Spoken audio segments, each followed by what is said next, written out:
Hello friends, it's me, and today, full of crap, lobster!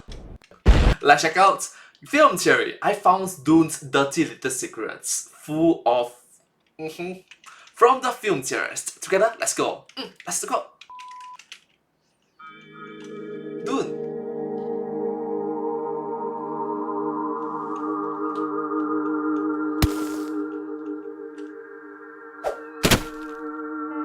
Big water. Ding. Rest in peace, my friend. Your water belongs to the tribe. Wait, what is this? This is Diet Coke? What is with this steerers and their Diet Coke? Hello, Internet. Welcome to Film Theory, the show Hello Internet, welcome to Film Theory. that has milked the worm, drank the juice, and seen the universe. My god, it's full of stars. So, something you're gonna quickly learn about me is that I love science fiction, and there is no other story more important to the genre than Dune. Have you ever seen a sci-fi movie go to a desert planet, or have a complex political conflict that escalates into a galaxy-wide war? That means a certain somebody read Dune. Though the movie doesn't really explain this, Dune is set some 20,000 years in the future, where there are a few noble families that walk a complicated political tightrope for control of the whole galaxy. Think Game of Thrones, but in space. Or, I guess Game of Thrones would be Dune without space. The most important world in this universe, however, is Arrakis, a desert planet home to the spice, a drug that expands your mind and lets you see bits and pieces of the future. Without spice in that future site, space travel is impossible, and that's kind of important for your sci-fi space story. Now, Dune has seen its fair share of attempted adaptations over the years. Some bad. The guild does not take your orders. And others worse. He who controls the spice controls the universe. But finally, we have the perfect adaptation that this series deserves. Just saying, they have to make the third movie now, or we riot. But in the meantime, now that Dune has well and truly broken into the mainstream, I thought we should revisit the series for another theory. Now, Alright, let's go back. Part 1 was boring. A lot of foundational planning, which is important, yes, but it's boring. Part 2 is amazing! Part 3, we're looking forward to it. Please don't disappoint us. Please don't disappoint us. Part 2 was brilliant. Don't you worry if you don't know your Caladans from your Kwisatz Haderachs. We're not diving into Dune's complex politics or funny made-up words. Nah, today I wanted to take a look at the planet that made Dune famous, Arrakis, and what you'd need to survive on it. Obviously, this world is hot, a scorching desert where water is more valuable than life, so much so that it's sacred to the local Fremen people. And they take that seriously. On this world, your water, your tears, your blood, your sweat, etc., it doesn't belong to you. It belongs to the tribe. And You are not allowed to cry, because cry is tears. Tears is water. You're wasting water.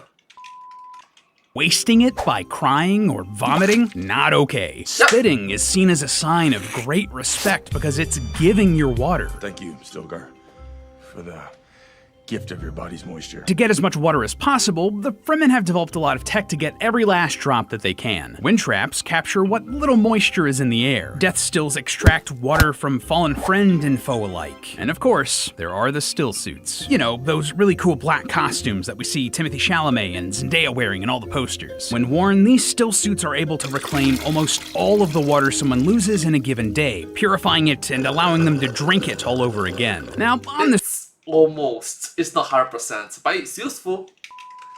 surface, recycling and then sipping on the water of your own body sounds kinda gross. And you know what? It is. Thankfully, it's all fiction. Or is it?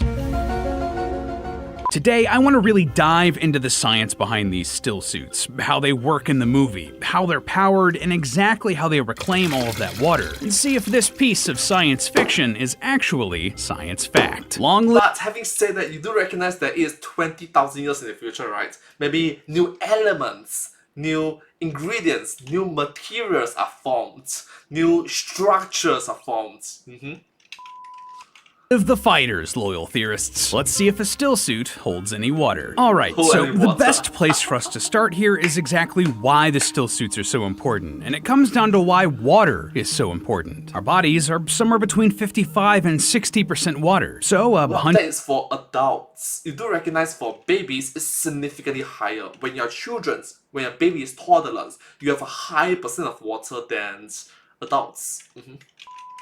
154-pound or 70-kilogram Timothy Chalamet would have a little over 42 liters or 92 pounds of water in his body at any given time. All of that water is necessary for you to regulate your temperature, lubricate your joints, and get rid of waste, that sort of thing. If you don't drink water, your body doesn't work, and just 3 days without water can be fatal. Now, normally you'd lose somewhere between 2.5 and 3 liters of water per day in average conditions here on Earth. But if you're working hard, or in a hot climate, like say, I don't know, running from a sandworm on a desert planet where temperatures can reach as high as 138 degrees Fahrenheit, 59 degrees Celsius, you would lose as much as 19 liters per day. That would be almost half of Timothy Chalamet's water. Obviously, that would be bad. In fact, the movie even points out that on Arrakis, Even this early in the morning, you wouldn't survive 2 hours without one of these. so you can see why these still suits are so important for the characters in Dune. But what exactly do they do? Well, still suits are able to capture nearly every drop of water that a person would ordinarily lose during day-to-day activities. That water is then filtered in the suit so it can be drunk through a straw in the mask, creating a sort of closed loop of water. In good working order, your suit won't lose more than a thimbleful of water a day. Would a civilization 20,000 years in the future know what a thimble is? I barely know what a thimble is. Anyway, by that metric, that means you'd be losing about 5 milliliters of water a day. Again, if you're losing about 19 liters of water, that means the still suits are recovering 99.97% of the water lost. That's incredibly efficient, and a pretty good explanation of how you'd survive on this desert planet. But is that figure realistic? Could we feasibly do this in the real world, on our real planet, and not in some crazy sci-fi future? Well, to answer that, we need to look at 3 things. How we lose water in our day-to-day lives, how to capture that water, and then how to make it safe to drink, if we can do that at all. Let's start with the number one way someone on Arrakis is going to be losing their water. Undoubtedly, their sweat. Sweat is roughly 99% water, with the other 1% being various salts and fats. And a person can sweat between 500 milliliters and 10 liters per day if you're doing hard work in the heat. Yeah, 10 liters. That's 5 of those big sodas you see in the grocery store. But sweating is more than just producing salty water. It's actually critical for us to maintain our body temperatures. The average internal temperature of the human body is around 98.6 degrees Fahrenheit or 37 degrees Celsius. But every time you move, breathe, or even think, your body produces excess heat. Sweat is how your body gets rid of that excess heat, with the water in sweat evaporating and taking the heat with it, thus cooling you down. This is actually why the whole idea of a skin-tight suit isn't exactly something you'd expect to come from a desert-faring civilization. I mean, just look at what people in the real world actually wear if they live in arid parts of the planet, like the Middle East or North Africa. They tend to be large gowns or robes made from breathable fabric that intentionally fits loosely on the body. This way, sweat can freely build up and evaporate. Your body actually disperses 90% of its heat through sweat alone, which is gonna be kinda difficult if you can't sweat at all. Yeah, you might have noticed that evaporation is kind of critical for this whole system to work. And if you But what if the skin-tight suit allows you to sweat and allows you to get back the sweat? We are talking about something that is 20,000 years in the future. Technology must have improved a lot. There's spaceships! ever worn a skin-tight piece of clothing before, you know that fabric breathability is a must. Thankfully, though this isn't really explored in the movie, this is something the original author Frank Herbert thought of for the still suits. As the character Liet Kynes puts it, the skin contact layer is porous, perspiration passes through it, having cooled the body, a near normal evaporation process. So to translate, the layer of the suit that touches your skin is covered in little holes that let sweat pass through. This is actually how most athletic wear works in the real world. Moving on, the number 2 way your body loses its water is through your breath. Yeah, that might come as a bit of a surprise, but have you ever wondered why you can see your breath when it's cold outside? Why glass fogs up when you breathe on it? Or why you sometimes wake up with a super dry mouth? It's because you exhale water every single time you breathe. However, unlike sweat, our breath only contains about 0.05% water, which But it's the small things that counts. If you breathe 10,000 times, okay, that's a lot of water. Adds up to you breathing out about a cup of water every single day. Not as much as a bunch of 2 liters, but still super valuable to the Fremen. This is actually why all the Fremen wear those face masks and nose tubes. Well, unless you're a named character, then you gotta prune up in the desert because you are a recognizable actor. My apologies to Zendaya's skincare routine. Wear your sunscreen. And as for number 3, it's going number 1. Why? Because of plot armor. Yep, it's pee. Listen, we all knew this one was coming. For a person in an average environment who isn't sweating up a storm, urine is actually the biggest source of water loss in any given day, with somewhere between 800 and 2,000 milliliters of pure pee. That's enough to fill up a 2 liter of Mountain Dew without anyone noticing. Urine is 95% water, with the rest being urea, salts, and ammonia. So you can imagine why the Fremen would be pissed to lose any of that liquid gold. Now, before you see that 95% water figure and decide to go all Bear Grylls on your toilet bowl, despite popular opinion, pee is not sterile. You should not be drinking this stuff. This is my 3rd episode and I'm already giving a PSA on not to drink your own pee. What are we doing here, guys? Oh no, look, unless you are in super duper desperate situations, try to avoid drinking OP. Urine contains bacteria that can make you sick, and all that salt wouldn't just make it taste awful. Ironically, it would dehydrate you in the same way ocean water would, so not something you'd be in the mood for. What's mood to do with it? So our still suits are gonna need a way to purify all this sweaty pee breath, as gross as that sounds, but this is totally within the realm of possibility. In fact, we don't even have to look at some future sci-fi tech. This is something that real-world space agencies like NASA are using right now. Keeping the scientists on the International Space Station, or ISS, alive is no easy feat, and getting supplies to space is very expensive. It costs roughly $2,500 to send a single pound into space. And considering that each astronaut drinks about 1 gallon of water, 8.3 pounds every single day, that means it would cost NASA about $20,850 per astronaut per day just to keep them hydrated. As a result, NASA had to get really clever about recycling water and developed a system that would make the Fremen proud. For sweat and breath, the ISS is equipped with a super advanced dehumidifier that collects all of that sweet, sweaty breath. And as for the pee, the astronauts have a special toilet that sucks away all of their urine into a rapidly spinning drum, whose high speed allows for the distillation of the water from the rest of the urine. Then, all the reclaimed water is filtered and funneled back into the astronaut's tap. Is this why kids don't want to be astronauts anymore? Regardless, according to No. Don't say that. I want to be an astronaut. Me. NASA, this stuff is actually cleaner than the water that comes out of your own faucet. And the newest version of this system is able to recycle 98% of an astronaut's sweat, breath, and urine, which is shockingly close to that 99.97% we calculated for the still suits. And you know, I think in the 20,000 year difference between modern day and the time of Dune, we'll be able to up the efficiency by that couple percentage points and get this tech small enough to fit into a still suit. But urine, sweat, and breath isn't the only way you lose water. There's a 4th major draw of water from your body, and it's a big old stinky number 2. It's your poop. Now, at first, the idea of there being all that much water in your normal poop might seem strange, but it's actually 75% water. The rest is made up of salts, undigested foods, and bacteria. You know, all the stuff that makes the bathroom especially fragrant. That's an issue because, just like urine, all that bacteria can make you really sick, and they can also give you diarrhea, which can dehydrate you quickly, thus leading to a swift death in the heat of Arrakis. Unfortunately, this sort of sickness isn't just a problem you'd face in science fiction. Fecal contamination of water supplies is a serious problem in the real world. Because of this, plenty of scientists have put a lot of work into treating this water to make it drinkable in as efficient a way and in as small a space as possible. For example, meet the Janicki Omni Processor, a system funded by Bill Gates that turns raw sewage into fresh, clean drinking water using substantially smaller machines than normal waste treatment plants. The idea is to boil the raw sewage, removing the water from the rest of it. Then bam! The water condensates in a clean environment, and in as little as 5 minutes, it turns your poop into something slightly better than Dasani. It's water. It sure is, Bill. You're drinking poop water. So we can... I'm glad that overall he's making the world a better place. I know that, look, there's some human scandals that he have been in, but on the overall impact that he have done to humanity, it heavily outweighs the small, minute human mistakes, human scandals that we see in him. So thank you so much, Bill Gates. Thank you for saving humanity, for saving the planet Earth. Thank you.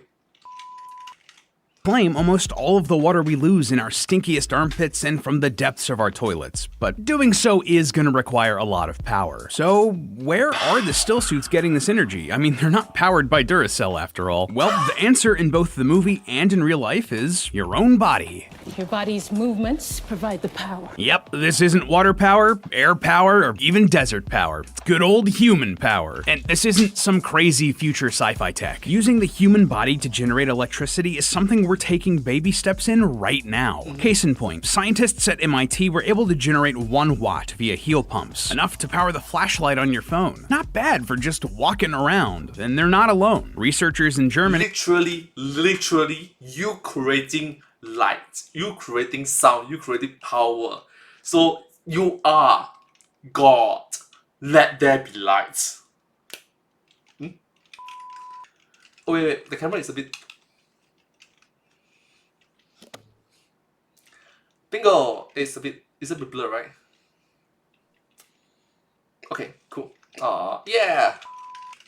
have been working on similar wearable tech, while Japanese scientists want to develop sidewalks that generate power by people walking on them. I recognize your footsteps, old man. By the time of Dune, this sort of energy conversion from movement would be much easier, and could take advantage of more than just walking. As the book explains, motions of the body, especially breathing, provide the power for the suit. So even breathing would be giving us what we need here. All in all, still suits are looking pretty possible. We're already filtering our bodily fluids back into drinking water, and the technology to power it with our bodies is in the early stages. This science fiction is starting to sound a lot like science reality. But we are forgetting one crucial part: keeping cool. Remember when we talked about how sweat actually keeps you cool? It evaporates, taking the heat with it and cooling your body off. Well, the opposite happens when water condensates. Like, say if you want to get drinkable water from evaporated sweat or boiled poop. Yeah, after running the numbers, condensating the water from the sweat and poop of Paul Atreides would release over 43 million joules of heat energy, enough to raise the temperature of the water in his body by over 10 degrees Celsius, 50 degrees Fahrenheit every hour. If that sounds like a lot, it is. But remember, it's also over his whole body and over a prolonged period. Don't get me wrong, that's still really bad on a desert planet, where staying cool is the key to survival. And even without all of that, remember that we said that the human body produces a lot of heat. In fact, even if you just sit down and do nothing, your body is still producing 100 watts of power. That's enough to turn on a light bulb. And all that means is that running around the desert...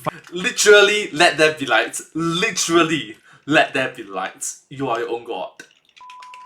Fighting Harkonnens is gonna make a lot more heat than that. Now, the books handwave this with some vague technobabble, but it doesn't really get that specific. But since we're really diving into this, I want some real answers on how the body is getting cooled. My first thought was to just vent the heat, but that's not gonna work. For one, venting the heat could run the risk of letting some water evaporate with it, and we don't want that. And the other problem is going to be the direction that heat flows. Generally, heat goes from hot things to cold things, not the other way around. When you pick up an ice cube, even though it feels like the coldness is going into your hand, the heat from your hand is actually going into the ice cube. Therefore, if we want heat to flow out of the suit, the air inside is going to have to be hotter than the exterior temperature. But remember, Arrakis is about 138 degrees Fahrenheit or 59 degrees Celsius, much hotter than the human body at 98.6 degrees Fahrenheit, 37 degrees Celsius. So all a ventilation system is going to do is let hot air in. We are going to need something else. But we can find the answer in a surprising place. Let me ask you, what is the only place on Earth that is even more inhospitable than the deserts of Arrakis? Comic-Con. No, I'm not joking. Stay with me here. If you've ever worn a full-body costume, you'll understand just how hot it can get in there. And someone who knows this struggle all too well is former Mythbuster and true science hero Adam Savage. Yeah, if you didn't know, on top of being an excellent educator, Adam is also an accomplished cosplayer who has gone incognito at major conventions. And he knows exactly how hot it can get in these full-body costumes. That is the hottest I have ever been in my whole life. Let's go up to the room. I could use a glass of water. So, to counteract this, Adam and his team devised a system that would keep him at a safe temperature while wandering the con floor. And the way they did it? A refrigerator refrigerated cooling suit. That is exactly what we need to finally make a still suit a reality. A typical kitchen fridge works by pumping a fluid under high pressure and then expanding it, therefore cooling it down since fewer of the fluid's molecules are able to bounce into each other. This cooled fluid is pumped into your fridge, where it absorbs the latent heat from your food, which therefore reheats the fluid and starts the whole process all over. Using this process, you can make pretty much anything, including a person, any temperature you'd like. So it's more towards used for PCs. Okay, that's what I know lah.